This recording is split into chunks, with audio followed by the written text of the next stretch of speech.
Hello friends, welcome to R V tailoring and R embroidery. ಇವತ್ತಿನ video ತುಂಬಾ ಮುಖ್ಯ ಆಗಿರುತ್ತೆ. ಬಿಗಿನರ್ಸ್ಗಂತೂ ಒಂದು ಒಳ್ಳೆ ಲೆಸನ್ ಅಂತಲೇ ಹೇಳ್ಬೋದು.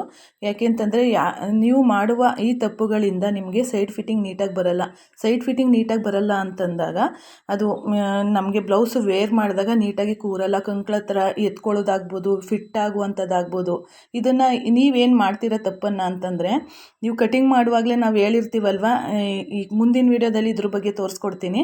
ಈ ಹಾರ್ಮೋಲ್ ಹತ್ರ ತಗೊಳ್ತೀವಿ ನೋಡಿ, ನೀಟಾಗಿ ಕಟಿಂಗ್ ಬರಬೇಕಲ್ಲಿ. ಆ ಕಟಿಂಗ್ ಬಂದಾಗ ನಾವು ಮಾರ್ಜಿನಿಗೆ ಬಿಟ್ಟಿರುವಂಥ ಜಾಗದಲ್ಲಿ ಕರೆಕ್ಟಾಗಿ ಫಿಟ್ಟಿಂಗನ್ನು ನಾವು ನ್ಯಾಚ್ ಮಾಡ್ಕೋಬೇಕು. ಅಲ್ಲಿ ಒಂದು ನ್ಯಾಚ್ ಮಾಡ್ಕೊಂಡಾಗ ನಮಗೆ ಕರೆಕ್ಟಾಗಿ ಗೊತ್ತಾಗುತ್ತೆ. ಈಗ ನೋಡಿ, ಸ್ಲೀವ್ಸ್ ಲೂಸನ್ನು ಅಳತೆಯನ್ನು ತಗೊಂಡಿದ್ದೀನಿ.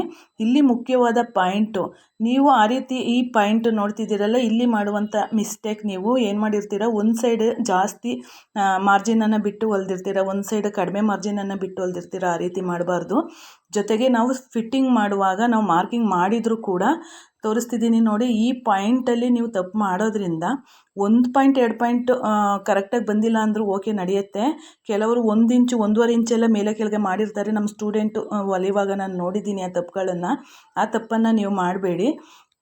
ನೀಟಾಗಿ ನೋಡಿ, ಅಲ್ಲಿ ಪುನಃ ಇನ್ನೊಂದು ಸತಿ ಅಳತೆ ಮಾಡ್ಕೊಳ್ಳಿ. 2 ಇಂಚಿಗೆ ಮಾರ್ಜಿನ್ ಮಾಡಿದ್ರೂ ಇನ್ನೊಂದು ಸತಿ ನೀವು ನೋಡಬೇಕು, ಏನು ಹೆಚ್ಚಾಗಿದೆ ಕಡಿಮೆ ಆಗಿದೆ ನೋಡಿಕೊಂಡು, ನಾವೇನಾದರೂ ಅಕಸ್ಮಾತ್ ಜಾಸ್ತಿ ಮಾರ್ಜಿನ್ ಬಿಟ್ಟು ಸ್ಲೀವ್ಸ್ ಹೊಲ್ದುಬಿಟ್ಟಿದ್ರೂ ಅದನ್ನು ತೆಗೆದು ನೀಟ್ ಮಾಡಿಕೊಂಡು ನಾವು ಸ್ಟಿಚ್ಚನ್ನು ಮಾಡ್ಕೋಬೇಕಾಗತ್ತೆ.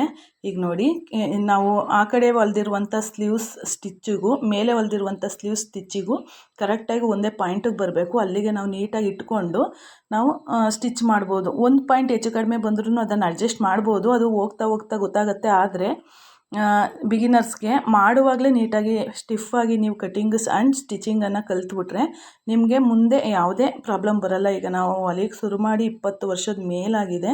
ಅದರ ಅನುಭವದಲ್ಲಿ ನಾನು ಹೇಳ್ತಾ ಇರುವಂಥದ್ದು.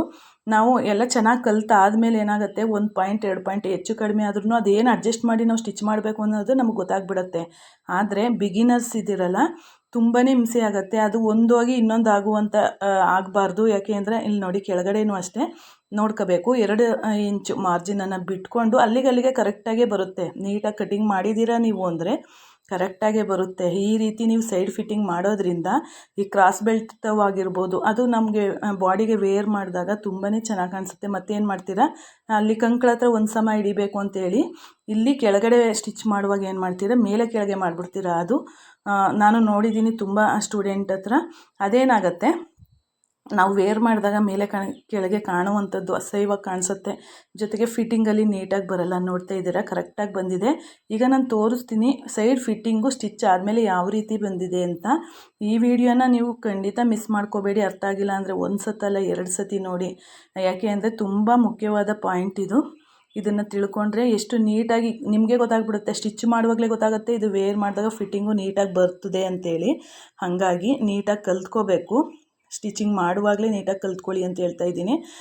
ಸಣ್ಣ ಪುಟ್ಟ ತಪ್ಪು ಆಗುತ್ತೆ, ಅದನ್ನು ಹೇಗೆ ಸರಿ ಮಾಡೋದು ಅನ್ನೋದನ್ನು ತಿಳ್ಕೊಂಡಿರಬೇಕು. ಅದಕ್ಕೆ ಬಿಗಿನರ್ಸಲ್ಲಿ ನೀಟಾಗಿ ಕಲ್ತ್ಕೊಂಡ್ಬಿಟ್ರೆ ನಿಮಗೆ ತಪ್ಪುಗಳು ಆಗೋದು ತುಂಬಾ ಕಡಿಮೆ ಆಗೋಗುತ್ತೆ. ನೋಡಿ, ಜಾಯಿಂಟು ಒಂದೇ ಪಾಯಿಂಟಿಗೆ ಬಂದಿದೆ, ನೀವು ಅಬ್ಸರ್ವ್ ಮಾಡಿ.